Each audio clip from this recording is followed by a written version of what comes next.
Hasta el momento, Bitcoin es el mejor dinero que hemos podido crear como humanidad a lo largo del tiempo, y creo que van a pasar varias décadas antes de que podamos encontrar uno mejor, sobre todo considerando que Bitcoin es software, es actualizable, y cualquier cosa que realmente pueda mejorar la propuesta original de Bitcoin se puede aplicar sin la necesidad de ser reemplazado por un Bitcoin 2.0 u otra moneda. A pesar de ello, hay personas que buscan encontrar errores en Bitcoin no para construir sino para atacar o bien para fomentar el uso de cualquier otra cosa como Bitcoin Cash. Hoy quiero analizar 5 puntos de Bitcoin en los que existe ya sea un área de oportunidad de mejora o por lo menos un debate sobre si debería de mejorarse. Estás escuchando Bitcoin en español, episodio 773.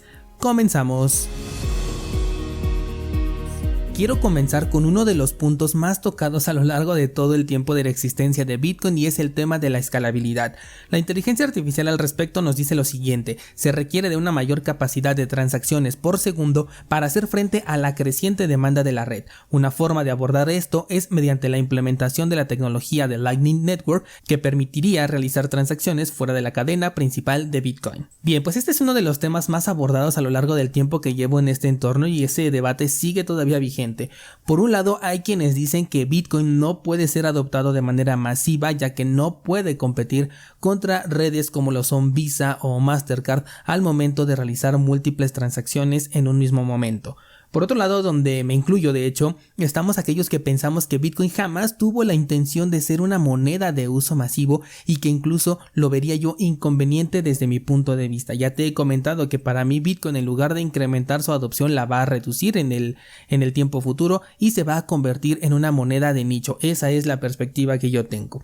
Yo pienso que cuando Satoshi Nakamoto ideó a Bitcoin, nunca pensó en el reemplazo de una moneda, sino en la adición de una nueva alternativa que tenga características diferentes de manera económica. He mencionado en varias ocasiones aquí en este podcast que el dinero que conocemos actualmente es extremadamente eficiente para un montón de cosas, como por ejemplo hacer las compras locales, ir al súper, pagar los impuestos especialmente, y pienso que cuando algo funciona no tiene por qué cambiarse. Y ojo aquí, no estoy diciendo que el sistema económico sea bueno, para nada. No estoy diciendo que no necesite un reemplazo. Digo que las formas de pago que tenemos actualmente son eficientes. Por ejemplo, cada vez me sorprendo más de cómo el comercio informal aquí en México, que es muchísimo, ya está aceptando métodos de pago digitales, como por ejemplo Mercado Pago. Esto ayuda mucho cuando no llevas efectivo contigo, porque puedes utilizar medios digitales o incluso tarjeta de crédito o débito. Puedes pagar incluso desde tu celular escaneando el código QR. Entonces, todo comercio en el lugar donde tú vives te acepta tu moneda nacional, ya sea en efectivo como con algunos métodos digitales, que aquí ya puede haber variaciones entre si aceptan transferencia, pago con tarjeta, pago con, a plataformas digitales, etcétera. Pero tú ya sabes a lo que me refiero. Entonces, aquí Bitcoin, ¿para qué sería utilizado? Puedes agregarlo, sí, como un método de pago adicional en tu negocio, pero incluso aquí yo te haría la pregunta: ¿ese ingreso que vas a recibir a través de Bitcoin lo vas a utilizar en el corto plazo? Porque de ser así, ni siquiera te lo recomendaría. ¿Por qué? Por el tema de la volatilidad, y porque vas a tener que pagar una comisión por intercambio, con lo cual vas a estar perdiendo de a poquito al momento de estar recibiendo pagos con Bitcoin. Ahora, que si ese dinero lo vas a ahorrar durante un tiempo, entonces sí, sería una buena idea que en tu negocio implementaras los pagos con Bitcoin.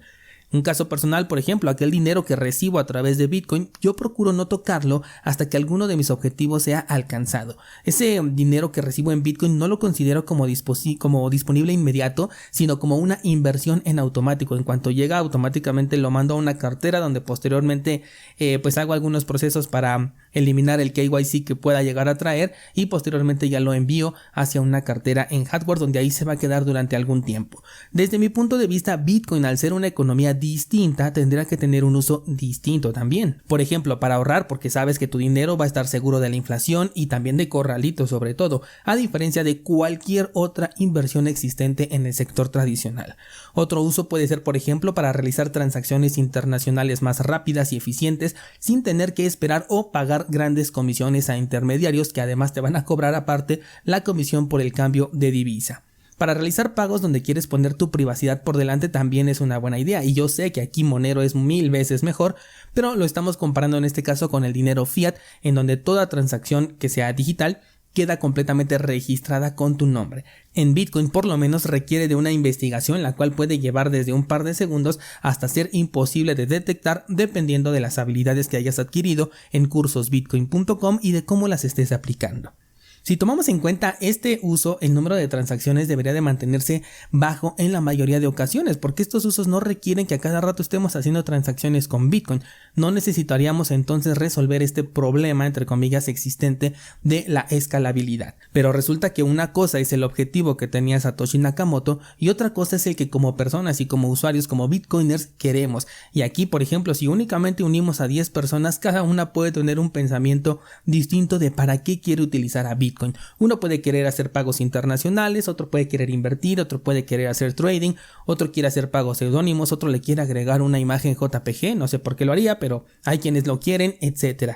Es en este punto entonces donde ya entramos en un conflicto, porque algunas necesidades no son cubiertas con las características actuales que tiene Bitcoin. Dicen que Bitcoin es muy lento, por ejemplo, para realizar pagos en el día a día, pero incluso si no lo fuera, me atrevo a pensar que la gente ni siquiera lo utilizaría para esto porque está súper acostumbrada a pagar con dinero fiat y además poco aportaría a la persona para este tipo de gastos, porque imagínate que sales con tus satoshis en tu cartera creyendo que llevas, vamos a poner un ejemplo, $1,000 y que al momento en el que quieres pagar algo que cuesta $900, resulta que en ese momento Bitcoin se desplomó y ahora nada más tienes $720 y ya ni siquiera puedes pagar. Sería completamente ineficiente para ese tipo de pagos que vas a hacer en el día a día. De hecho, vamos a hacer un ejercicio. Imagínate que Bitcoin se puede transferir de forma prácticamente inmediata, más o menos como cuando utilizamos Lightning Network y con comisiones prácticamente inexistentes. ¿Tú pagarías con Bitcoin las compras que haces en el súper cuando vale $10,000 el Bitcoin y sabes que además puede llegar de nuevo a 65,000? ¿Tú le darías tus Bitcoins al gobierno como pago de impuestos sabiendo que el dinero que ellos te entregan a ti es totalmente opuesto, que pierde su valor por diseño? ¿Qué valor te aportaría pagar un café, que es de los ejemplos más utilizados cuando se habla de la escalabilidad? Si lo pagas con Bitcoin, ¿valdría la pena realmente pagar un dinero fuerte en algo que no te va a durar más de unos minutos, que no te va a aportar valor? ¿Es entonces justificable el que queramos una escalabilidad mayor a niveles de que sea como una moneda de uso diario? En su momento te he hablado, por ejemplo, de que Monero para mí es más como una herramienta que la utilizo cuando necesito de sus bondades y después, si ya no la necesito, pues simplemente no la uso. Cambio mis moneros hacia Bitcoin o hacia lo que yo necesite en ese momento.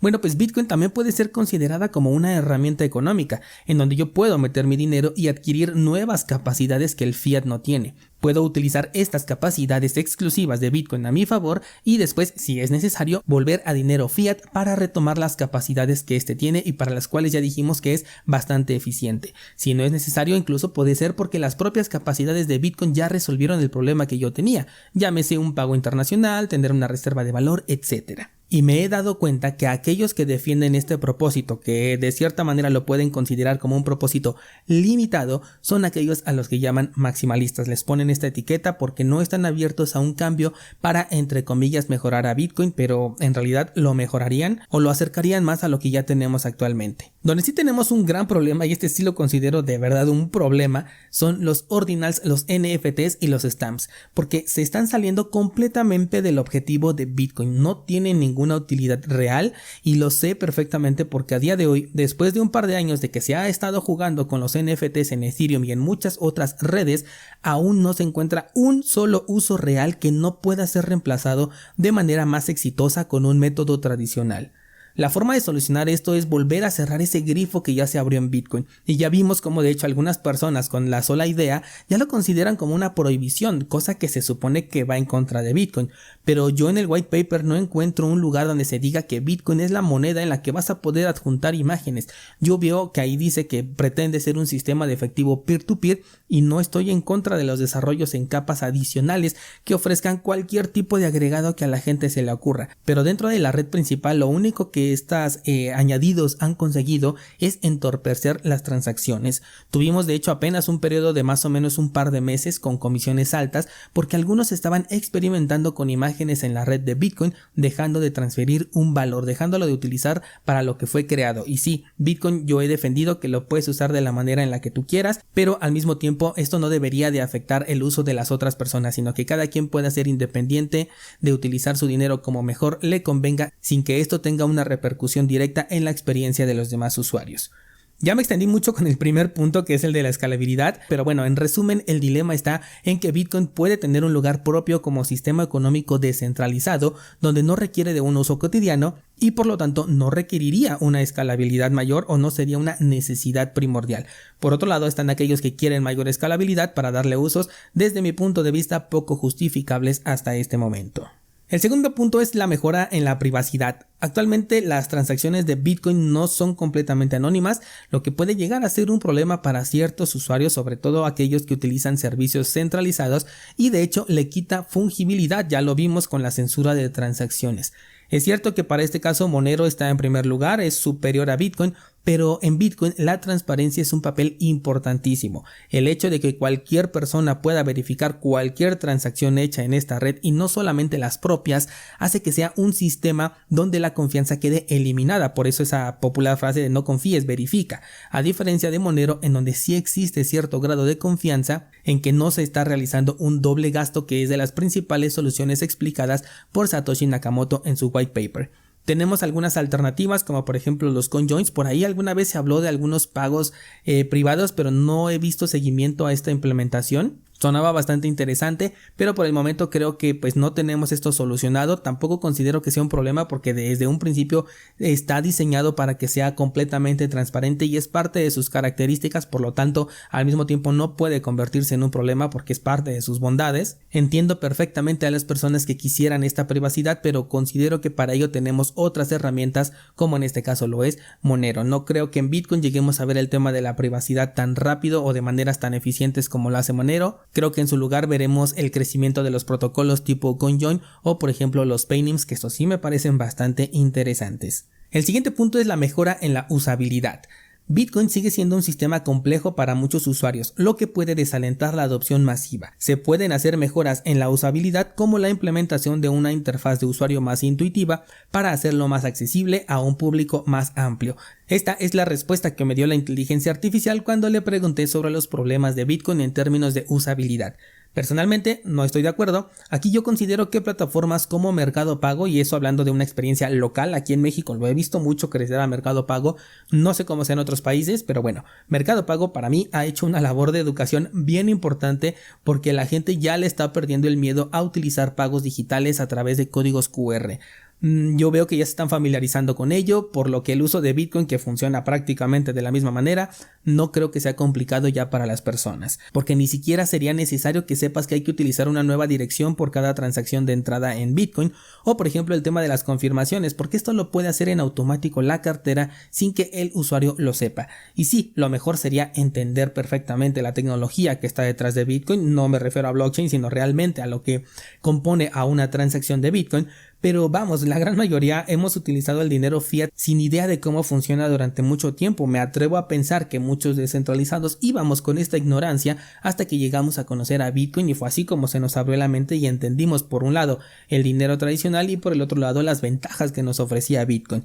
Y así como hoy en día utilizamos computadoras y celulares sin entender a profundidad el funcionamiento de estos dispositivos, Bitcoin no es la excepción, sigue siendo tecnología, con interfaces intuitivas y sencillas como las que tiene Moon, por ejemplo. A mí me parece que la usabilidad es bastante accesible hoy en 2023. Lo que sí ya es un poquito más complicado es cuando quieres más de lo básico. El tema de correr un nodo, si bien ya se está volviendo cada vez más sencillo, ya con un par de clics puedes tener un nodo corriendo, aún requiere ciertos conocimientos, sobre todo para resolver problemas a los que te puedes enfrentar. Algunos descentralizados no han querido experimentar con tener su propio nodo porque todavía lo ven complicado. De hecho, me han preguntado si no se pueden conectar a mi propio nodo, lo cual, por cierto, ahorita que lo pienso no es mala idea. Quizás sea un primer paso para que la gente entienda lo sencillo que es conectar su cartera a un nodo de Bitcoin y ya de ahí puedan dar algunos el paso complementario, que sería ya tener pues su propio nodo. Yo creo que sí voy a destinar uno para que los novatos puedan ir conectando y puedan enrutar sus transacciones y tener ya la experiencia sin pasar por todos los temas técnicos de correr un nodo de Bitcoin. No lo había contemplado, pero suena bien. Hazme saber, por cierto, si esto te gustaría, que yo te ofreciera un nodo y pudieras conectar ahí tu cartera para enrutar tus transacciones. Sé que no es lo ideal, por supuesto, pero es únicamente para experimento y de cualquier forma, si no tienes tu propio nodo, estás conectado al nodo de otra persona o de otra empresa, puede ser Electrum, puede ser Trezor, Ledger, la que sea, y estas empresas sí que pueden llegar a recopilar esta información, y además en ningún momento se pierde la custodia de los fondos. Simplemente es digamos que una conexión a través de la cual se transmite tu transacción hacia toda la red. Hazme saber si esto te gustaría para comenzar a trabajar en ello. Por último, las mejoras en la seguridad. Bitcoin es la red más segura, pero cuando hablamos de seguridad normalmente no nos estamos refiriendo a la red, sino a la custodia personal, que es en donde se encuentra la mayor probabilidad de que podamos cometer un error. Actualmente las semillas de recuperación son un método muy efectivo, tan así que ya las he visto implementadas incluso en otros lados fuera de cripto. Por ejemplo, el correo que utilizo, que es ProtonMail, te permite recuperar el acceso sin la ayuda de un intermediario. Esto es a través de semillas de recuperación. Apple, por otro lado, recientemente implementó una opción en la que puedes encriptar todo el contenido de tu dispositivo, y para poder recuperar el acceso dicen que ni siquiera ellos pueden acceder a esta información, y si la pierdes será completamente bajo tu responsabilidad, porque la única forma de hacerlo es a través de semillas de recuperación. Son algo a lo que hay que acostumbrarse si es que nunca lo has utilizado, pero una vez que entiendes de qué van, ya puedes guardarlo. Además, hemos sido muy buenos guardando papeles a lo largo del tiempo. Seguro que la mayoría tiene por ahí, por ejemplo, su acta de nacimiento original. Así que no hay duda de que podemos guardar un papelito o incluso un pedazo de metal con algunas palabras ahí grabadas. Sparrow Wallet, de hecho, es una de las carteras que implementó una nueva forma de memorizar estas palabras a través de patrones. Ya lo probé, de hecho el viernes pasado subí una clase al respecto con esta medida de cómo respaldar tu cartera a través de un patrón que va ligado a las palabras de recuperación. Me parece súper interesante, pero creo que si esto se volviera un estándar habría muchas pérdidas, porque la gente lo que haría sería crear patrones fáciles de interpretar. Así que desde mi punto de vista, las semillas de recuperación van a seguir siendo el punto más sólido de seguridad, al menos durante un tiempo más. Vaya que este tema dio para mucho. Ahora lo que me gustaría es conocer tu opinión. ¿Qué piensas al respecto descentralizado?